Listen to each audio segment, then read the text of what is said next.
শান্তিনিকেতন প্রবন্ধ থেকে পাঠ করছি পার করো অংশটি।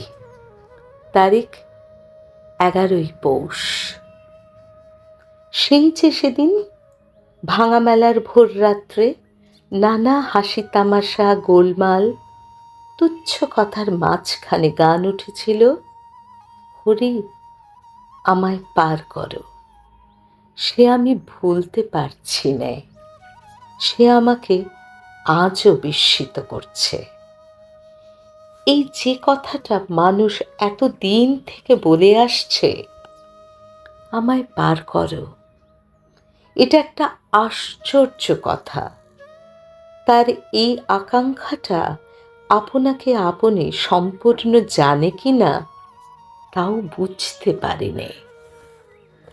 যদি কোনো সাধক সংসারের সমস্ত চেষ্টা ছেড়ে ছুড়ে দিয়ে তার সাধন সমুদ্রের কূলে এসে দাঁড়িয়ে বলেন, হে সিদ্ধিদাতা, তুমি আমাকে সিদ্ধির কূলে পার করে দাও, তবে তার মানে বুঝতে পারি। কিন্তু যার সম্মুখে কোনো উদ্দেশ্য নেই, কোনো সাধনা নেই, তার নাবিক কোথায়, তার সমুদ্র কোথায়, সে কি পার হতে চাচ্ছে, তার এপারটাই বা কোথায় আর ওপারটাই বা কোথায়? আমরা আমাদের কাজকর্মের সমস্ত ভিড়ের মাঝখানে থেকেই বলছি, হরি পার করো। গাড়োয়ান যখন গাড়ি চালাচ্ছে বলছে, পার করো। মুদি যখন চাল ডাল ওজন করছে বলছে, পার করো। মনে করো না তারা বলছে, আমাদের এই কর্ম হতেই পার করো। তারা কর্মের মধ্যে থেকেই পার হতে চাচ্ছে। সেই জন্যে গান গাবার সময় তাদের কাজ কামাই যাচ্ছে না। হে আনন্দ সমুদ্র, এপারও তোমার, ওপারও তোমার। কিন্তু একটা পারকে যখন আমার পার বলি, তখন ওপারের সঙ্গে তার বিচ্ছেদ ঘটে। তখন সে আপনার সম্পূর্ণতার অনুভব হতে ভ্রষ্ট হয়। ওপারের জন্যে ভিতরে ভিতরে কেবলই তার প্রাণ কাঁদতে থাকে। আমার পারের আমি ওই তোমার পারের তুমির বিরহে বিরহিনী। পার হবার জন্যে তাই এত ডাকাডাকি।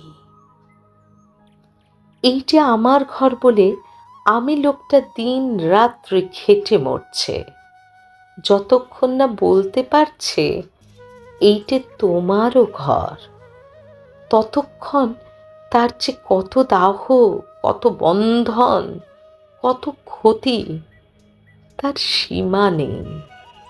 ততক্ষণ ঘরের কাজ করতে করতে তার অন্তরাত্মা কেঁদে গাইতে থাকে, হরি আমায় পার করো। যখনই সে আমার ঘরকে তোমারই ঘর করে তুলতে পারে, তখনই সে ঘরের মধ্যে থেকে পার হয়ে যায়। আমার কর্ম মনে করে আমি লোকটা রাত্রি দিন যখন হাঁসফাঁস করে বেড়ায়, তখন সে কত আঘাত পায় আর কত আঘাত করে। তখনই তার গান, আমায় পার করো। যখন সে বলতে পারে তোমার কর্ম, তখন সে পার হয়ে গেছে। আমার ঘরকে তোমার ঘর করব, আমার কর্মকে তোমার কর্ম করব, তবেই তো আমাতে তোমাতে মিল হবে। আমার ঘর ছেড়ে তোমার ঘরে যাব, আমার কর্ম ছেড়ে তোমার কর্মে যাব। এ কথা আমাদের প্রাণের কথা নয়, কেননা এও যে বিচ্ছেদের কথা। যে আমির মধ্যে তুমি নেই আর যে তুমির মধ্যে আমি নেই, দুই আমার পক্ষে সমান। এই জন্যেই আমাদের ঘরের মাঝখানেই, আমাদের কাজকর্মের হাটের মধ্যেই দিন রাত রব উঠেছে। হরি, আমায় পার করো। এইখানেই সমুদ্র, এইখানেই পার। নমস্কার, আজ এইটুকুই।